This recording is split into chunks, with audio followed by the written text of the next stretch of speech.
Hello, everyone, and welcome to another Braveheart Friday. Congratulations, you almost made it to the weekend now. So, we're in the second video of a three-part series where we're talking about what should you do if something were to happen to your business, some tragedy were to happen. So, last week we talked a lot about the mental and emotional, and this week we really want to talk about the actions to take when you're faced with losing your business. So, let's say a crisis happened, you have a dishonest employee, dishonest spouse, the economy turns down and it's going bad there, or health problems happen to you, like we had a client of ours. So what's really the first step for a business owner? Yeah, so I think we talked about getting the war mentality, right? So you've got to go to battle. So in the first part of preparing for battle here is we want to play some defense. We want to go defensive first. So I would have you make a list of creditors, negotiate the payment structures with each one of those creditors, and tell the truth. And this is kind of a big deal because you've dealt with vendors and different banks, etc., over the course of your career, and you've built a reputation, hopefully. And if you have built the reputation that you should, it will serve you during difficult times. And I also like to have people go personally as much as possible to the creditors, spend time explaining to them what happened, why this is an anomaly, what you plan to do to get it under control. So really pulling on that past reputation to help out in the present with any of the tragedies that you have. Right.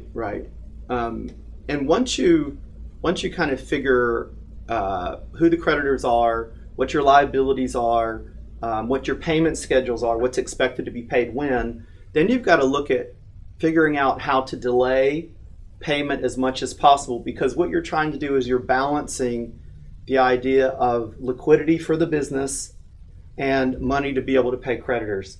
If the business goes down because you run out of cash, then you can't ever pay them. So you've got to make sure you protect liquidity and pay the things that must be paid.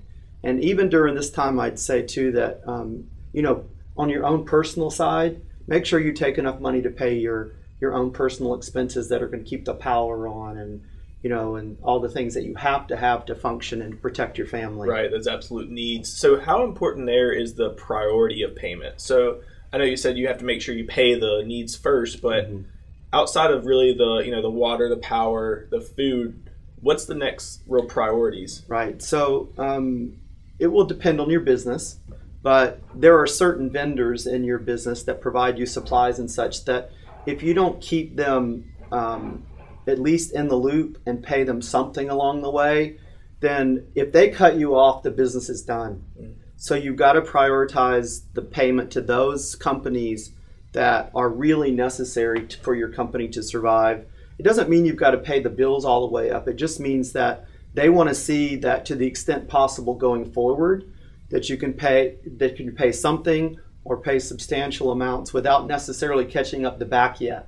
So you can kind of skip payment. So, and the other thing too is even like on rent, go in to your landlord and try to negotiate with your landlord to take the payments that you haven't been able to make in the last 2 or 3 months and move them to the next year and just average them into that cost to give you, again, to protect your assets that you have right now to be able to function. So when you're trying to pay these creditors, where are you getting the money to pay these creditors? Yeah, sometimes it's because business is actually making money, but we just had so much capital stolen or something. Okay. Other times it's because the business is turned down and you don't have as much. So you're in a recession or for some reason things aren't going really well. So how do you come up with extra money? Well, you've got to go back and look at your whole life, both on the business side and the personal side, and figure out how you can cut expenses.